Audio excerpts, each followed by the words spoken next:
O cinema de terror sempre teve a capacidade de despertar emoções extremas. Desde os primórdios, com clássicos como Nosferatu ou Frankenstein, até as produções modernas cheias de efeitos digitais, o terror nunca deixou de fascinar, assustar e provocar discussões. Mas existe um subgênero em especial que sempre se destaca: os filmes de possessão e exorcismo. E o que torna esse estilo tão impactante é justamente o fato de ele dialogar diretamente com a espiritualidade. Ao contrário de um monstro ou de um assassino mascarado, o mal retratado em filmes de exorcismo não é apenas uma invenção do cinema. Ele se conecta com crenças religiosas, relatos históricos e até experiências pessoais de quem acredita ter presenciado algo sobrenatural. Essa conexão faz com que esses filmes despertem não só medo, mas também questionamentos profundos. Será que isso pode acontecer? Será que o mal é real? Será que existe algo além do que conseguimos explicar com a ciência?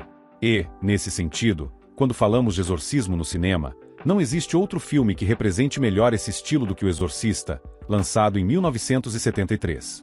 Ele não só popularizou o tema, como também estabeleceu a fórmula que até hoje é seguida. Um verdadeiro divisor de águas que transformou o terror em algo maior do que um simples entretenimento. Mas o que fez O Exorcista ser tão marcante? Por que ele continua assustando quase 50 anos depois?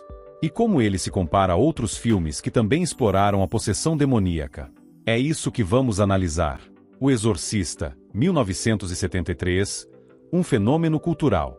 O Exorcista, dirigido por William Friedkin e baseado no livro de William Peter Blatty, conta a história da jovem Regan McNeil, que começa a apresentar sintomas estranhos e assustadores. No início, sua mãe acredita que tudo pode ser explicado pela medicina, mas os exames e tratamentos falham. É nesse ponto que o inexplicável toma conta da narrativa. Dois padres são chamados para intervir. O experiente padre Merrin, Max von Sydow, que já enfrentou forças demoníacas no passado, e o padre Carras, Jason Miller, que vive um conflito interno com sua fé. A luta entre eles e a entidade que domina Regan se torna uma batalha não apenas física, mas também espiritual e psicológica. O que torna o filme único é a forma como Friedkin abordou a história. Ele não tratou como um terror fantasioso, mas como se fosse um drama realista, quase documental. Os personagens não parecem caricaturas, eles são humanos, com dúvidas, medos e falhas. Essa naturalidade torna o horror ainda mais perturbador.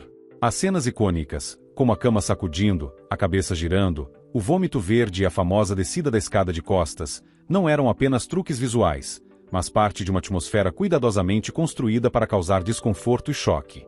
O impacto foi gigantesco. Pessoas desmaiavam nas sessões, outras vomitavam de nervoso, e várias abandonavam os cinemas no meio da exibição. Líderes religiosos protestaram contra o filme, enquanto o público lotava as salas. No fim, o longa arrecadou mais de 400 milhões de dólares na época e conquistou 10 indicações ao Oscar, incluindo o melhor filme, algo que raríssimos filmes de terror conseguiram. Por que O Exorcista é tão marcante?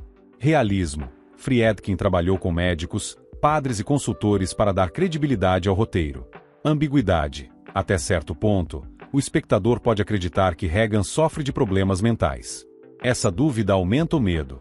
Atuações fortes. Linda Blair marcou sua carreira, enquanto Sydow e Miller entregaram profundidade emocional. Efeitos práticos. Em 1973, ver cenas tão gráficas era algo inédito, e até hoje elas impressionam. Atmosfera de desconforto. Mais do que sustos, o filme gera uma sensação pesada que permanece depois da sessão. Comparações com outros filmes de exorcismo. O Exorcismo de Emily Rose, 2005. Esse filme dirigido por Scott Derrickson trouxe uma proposta diferente: misturar terror com tribunal. Enquanto acompanhamos os momentos de possessão da jovem Emily, também vemos o julgamento do padre que realizou o exorcismo, acusado de negligência. A grande força desse filme é a dualidade. Tudo que vemos pode ser explicado como um distúrbio mental ou como um caso sobrenatural. Essa incerteza faz com que o espectador reflita mais do que apenas sinta medo. Enquanto o exorcista choca pela brutalidade e pelo desconforto, Emily Rose mexe com a mente, nos colocando diante da dúvida: o que realmente aconteceu com aquela jovem? 2. O Último Exorcismo, 2010. Com direção de Daniel Stan, esse filme segue o estilo mockumentary, no qual tudo é filmado como se fosse um documentário real. Aqui acompanhamos um pastor que engana pessoas com exorcismos falsos, até que ele se depara com um caso genuíno. A diferença é clara: O Exorcista é um terror sério e pesado, enquanto O Último Exorcismo brinca com a linha entre verdade e farsa.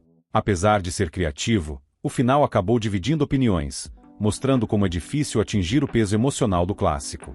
3. Invocação do Mal, 2013. James Wan revolucionou o terror moderno com Invocação do Mal, baseado nos casos de Ed e Lorraine Warren. Embora não seja focado apenas em exorcismo, o filme traz cenas marcantes de possessão e expulsão demoníaca. A diferença para o Exorcista está no ritmo.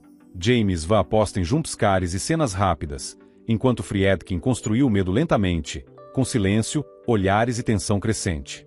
Mesmo assim, Invocação do Mal mostra como a influência de 1973 permanece viva até hoje. 4. O Ritual, 2011. Com Anthony Hopkins como protagonista, O Ritual segue a história de um seminarista cético que é levado ao Vaticano para aprender sobre exorcismos. Lá, ele conhece o Padre Lucas, que já enfrentou o mal diversas vezes. Esse filme lembra bastante O Exorcista porque aborda o tema do conflito de fé. O seminarista questiona a existência do mal, assim como o Padre Carras fazia em 1973. No entanto, apesar da boa atuação de Hopkins, o filme não alcançou o mesmo impacto cultural. E é isso, pessoal. Depois de revisitar O Exorcista e comparar com outros filmes de exorcismo, fica claro que, mesmo depois de quase 50 anos, ele ainda reina como grande clássico do gênero. Mas agora eu quero saber de vocês. Qual desses filmes você acha mais assustador? Você concorda que O Exorcista ainda é insuperável ou acredita que algum outro já conseguiu superar esse clássico? Deixa sua opinião aqui embaixo nos comentários. Se gostou desse vídeo, já deixa o like no vídeo. Se ainda não for inscrito, se inscreva e ative o sininho para não perder os próximos vídeos do canal. Até a próxima, pessoal!